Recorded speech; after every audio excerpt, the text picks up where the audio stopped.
GPS, trusted by 9 out of 10 dentists and dental providers and 20,000 patients. Set your GPS to Dental Implants GPS.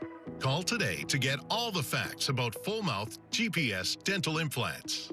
800-924-5400 or visit dentalimplantsgps.com. LA Unscripted, weeknights at 7:30 on KTLA 5.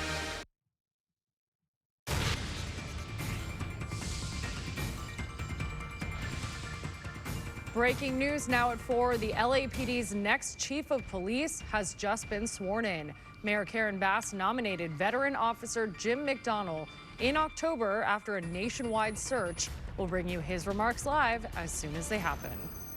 All right, now at 4, calmer winds are helping firefighters make progress against the destructive mountain fire in Ventura County. But the fight is far from over tonight. Good afternoon. This is the KTLA 5 News at 4. I'm Samantha Cortese. And I'm John Fenolio. Some residents who lost their homes to the fire are returning to their neighborhoods to see the damage firsthand. KTLA 5's Aaron Myers is live in Camarillo with the latest on conditions there. Hi, Aaron. Hi, you two. The fire has now burned more than 20,000 acres and is 7% contained. The winds, though, they have calmed down quite a bit. As you said, this is helping firefighters make progress. They are making grounds today. That being said, now residents, some of them coming into their neighborhoods to see what is left of their homes. Devastation all along Old Coach Drive in the Las Posas Estates in Camarillo. Homes on both sides of the road gone. Residents like Tanya Wall now left sifting through the rubble, trying to find anything that wasn't destroyed. It really hit me when I drove up here yesterday and I looked, and the whole neighborhood was gone. The wind-fueled fire broke out Wednesday morning in Somis and quickly spread, requiring thousands to flee their homes. So we had a few minutes to get everything out, and I had no idea I really thought we'd be coming back. While the winds have died down and firefighters are making progress, there are still concerns, so evacuation orders remain in place. All the power has to be made safe. All the propane tanks have to be made safe. The water, everything. There's so many things that have to get done. More than 130 homes have been lost, including Stan Jensen's and Don DeMart's on Corriente Court. Don spoke to KTLA previously and had this to say today. And then today we just went and got shovels and thought, well, we'll see if we can find anything. Their home, a total loss, but they say they will rebuild. Of course, we love Camarillo, and you know, it's a beautiful location and good spot, so probably rebuild. As for Tanya Wall, she is staying with friends, trying to figure out what her next steps are. Staying with friends, not sure what we're going to do. Have no idea what we're going to do, but we've got a good community of people.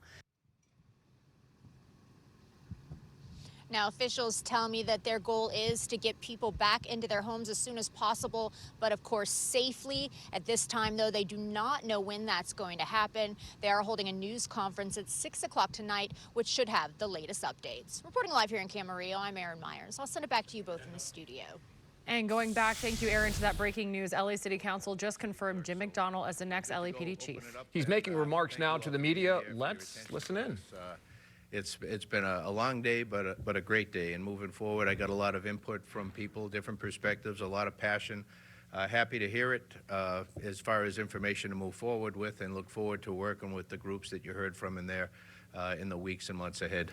So let me open it up. Any questions, thoughts, Laura?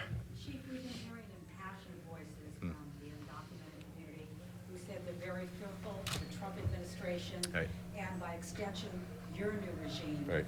What can you say to them to calm those nerves and real fear? Yeah, no, thank you, Laura. That's a great question, and certainly I did hear the passion in there, as well as other people I had spoken with.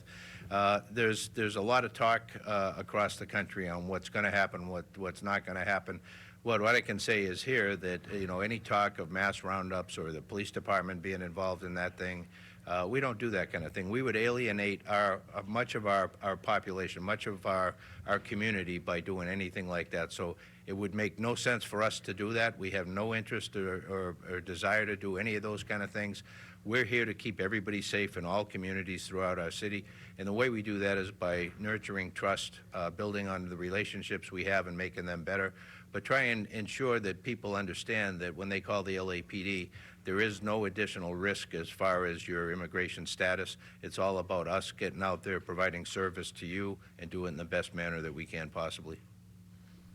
Chief, do you have any new ideas as far as attacking the shoplifting, the smash and grabs, all those kinds of things that have been going on for the last few years? And does Prop 36, do you plan on utilizing some of the changes in Prop 36? Does that help you in any way, and how you have your officers proceed? Yeah, you know, that's a great question. I think it just passed, so we'll wait and see what Prop 36 looks like in the practical world. A lot of that is contingent on the tone of the district attorney, the city attorney. What are they willing to prosecute?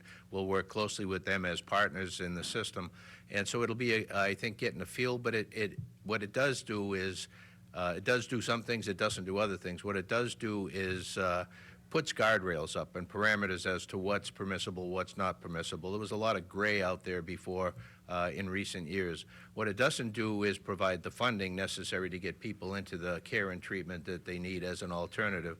So I'm hopeful that as we move forward, there will be a look at that, there'll be an awareness of that, and that we'll try and have a balanced approach where we have both the disincentive as far as the law enforcement part, but also the incentives as far as getting into treatment, getting the care you need for those that's applicable to. Do you have any plans or initiatives to attack those kinds of crimes and those quality of life crimes as well that have really been affecting people? Yeah, we have task forces already in place within the department. When I get in, I'll get briefed on what the status of those are. But they're task forces with other partners in the criminal justice community. I want to be able to get a read on what we're doing now, what are the opportunities, where do we go from here, kind of thing, and then prioritizing what we do. We have limited resources, as we've talked about over and over. How do we use those limited resources to instill trust in the community, to be able to let business owners that know that we're there for them as well? And I know there's a lot of unease, a lot of anxiety as to where are we as a society. My hope is to be able to bring some calm to that by talking to different people, different groups, and being able to let them know what our capabilities are, what our limitations are, and then working with elected officials to hopefully move the ball forward and make things better for everyone. Chief, were you surprised how heated the confirmation process became? You know, I wasn't. I kind of expected that it would be. I didn't know that it would go on as long as it did with as many speakers as there were. But I had a kind of a taste of it at the Public Safety Committee a week ago, and there was passion there. But since that time, we've also seen then the election results, and I think that that created a different level of passion, a different level of anxiety and fear in some of our communities throughout the city, and I think we heard some of that today. Chief, we have to go very quickly, but if I could follow up on my earlier question. Sure. All right, and you've been listening to new LAPD Chief Jim McDonald.